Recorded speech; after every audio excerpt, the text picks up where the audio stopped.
Dans le monde, on estime aujourd'hui que chaque émigré fait vivre en moyenne 10 personnes dans son pays d'origine. L'argent renvoyé par les migrants vers leur propre pays forme donc un enjeu multiple, économique, politique et même de développement.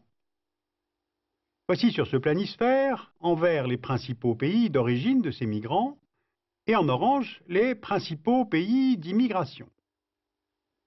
En 2008, on estime à presque 200 millions le nombre de personnes qui vivent hors de leur pays natal, sans compter les clandestins. Et sur 6,6 milliards d'habitants, en fait, ça ne représente que 3% de la population mondiale, c'est-à-dire en fait assez peu.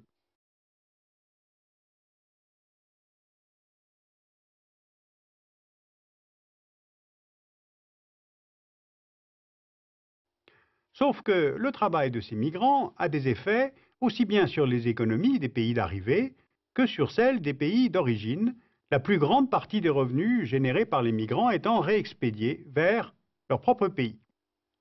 L'Amérique latine est l'une des régions du monde qui bénéficie le plus de ces transferts financiers. Le montant des transferts reçus en Amérique latine et dans les Caraïbes double tous les 5 ans depuis 1980. Un peu plus d'1 milliard de dollars en 1981, 61 milliards de dollars en 2007. Ces transferts viennent principalement des États-Unis et représentent d'ailleurs une somme plus importante que l'aide américaine au développement vers cette zone. Et avec 25 milliards de dollars en 2007, le Mexique est le premier bénéficiaire de ces transferts financiers dans la région. C'est la deuxième source de devises étrangères du pays après le pétrole.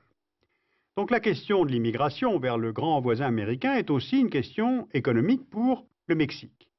Et la dépendance est encore plus grande pour Haïti, le Honduras, le Salvador ou la République dominicaine.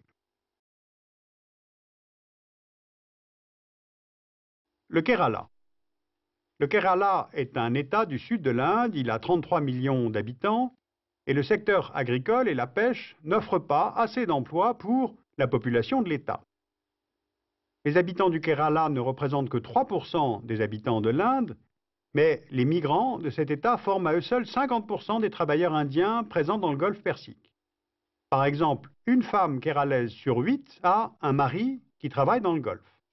Ces migrants kéralais sont principalement issus de la minorité musulmane ou de la caste hindoue des intouchables, et ils trouvent dans l'émigration vers le Golfe un moyen d'améliorer leurs conditions sociales et un gain en respectabilité. L'argent des migrations a conduit à l'amélioration des maisons, il aide à créer des PME et des petits commerces d'artisanat, des écoles, des équipements de santé privés. L'absence des hommes a également favorisé une plus grande autonomie des femmes dans la gestion du foyer et l'éducation. Et d'ailleurs, le Kerala est l'État indien le plus alphabétisé, y compris pour les filles. En 2000, par exemple, les chiffres indiquent que le montant des transferts de fonds représentait environ 30% du PIB de l'État, soit 10 fois les subventions du gouvernement indien central, 14 fois les recettes de la pêche et 20 fois celles du commerce des épices, qui sont les deux postes principaux d'exportation de l'État.